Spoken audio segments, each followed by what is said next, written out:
What's up, guys? GotDave here. Just cruising home from work. Got the RC8 rolling.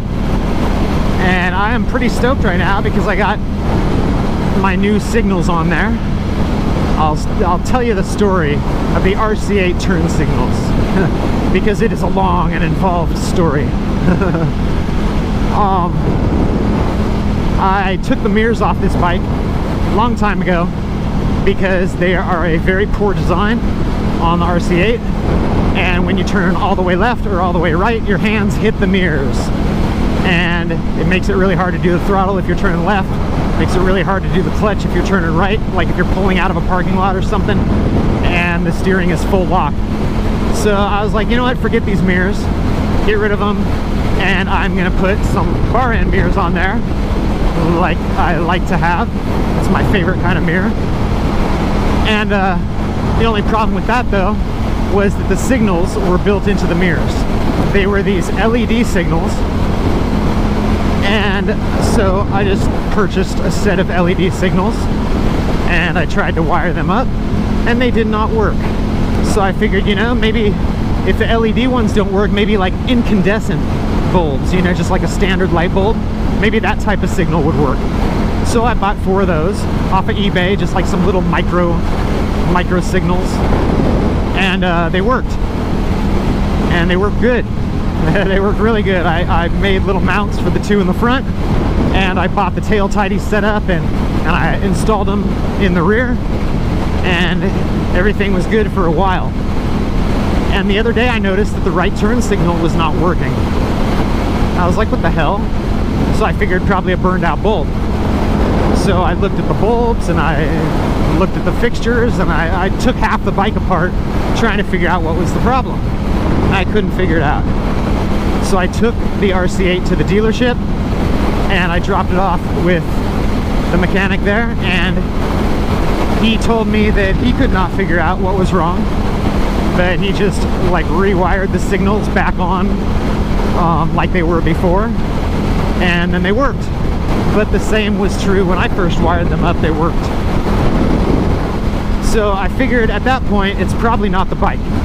It's not an issue with the bike itself. It is an issue with those cheap-ass turn signals that I bought off eBay.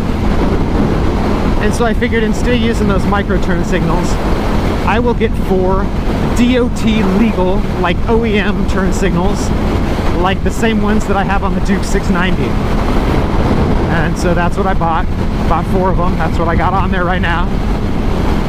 And they're good. They work fine. And they're much larger. The bulbs are bigger. The fixtures where the bulbs go into are bigger.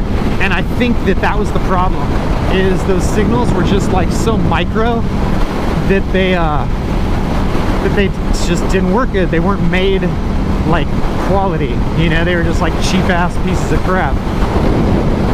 And just to let you know, the whole problem with the RC8, why the LED signals don't work on this bike, is because the power for the signals comes from the dash, not like from a 12-volt source. And the power going to each signal on this RC8 is a little over 8 volts. It's not 12. And so it doesn't have enough power to light up a standard 12-volt LED signal. So therefore, I use the incandescent bulbs because it seems to work fine with those. Those are 12-volt, 10-watt bulbs, but it still seems to light them up just fine. And they look bright enough. It's not like they're like really dimly lit or anything like that. So now I'm stoked. I'm all rewired, and I figured out by dropping it off at the mechanics that it was not the bike, which that was my fear. And then I rewired the signals that I actually wanted back onto this bike. And it's too bad that I didn't have these signals when I took it to the dealership, because then the mechanic guy could have just like wired these signals in and it would have been good. I wouldn't have had to do any work. But the main thing that I wanted to take it to the dealership for was just to make sure that it wasn't the bike itself. Make sure that it was like either a bulb or one of the fixtures, which is definitely what it ended up being. So that is my story. Got the RC8 back up and running. Got signals now. And the signals I have now are actually like full-size OEM DOT approved signals. They're not like cheesy illegal micro signals. So it's even better than it was before. So that's my story, and I will talk to you guys later. Have a great day.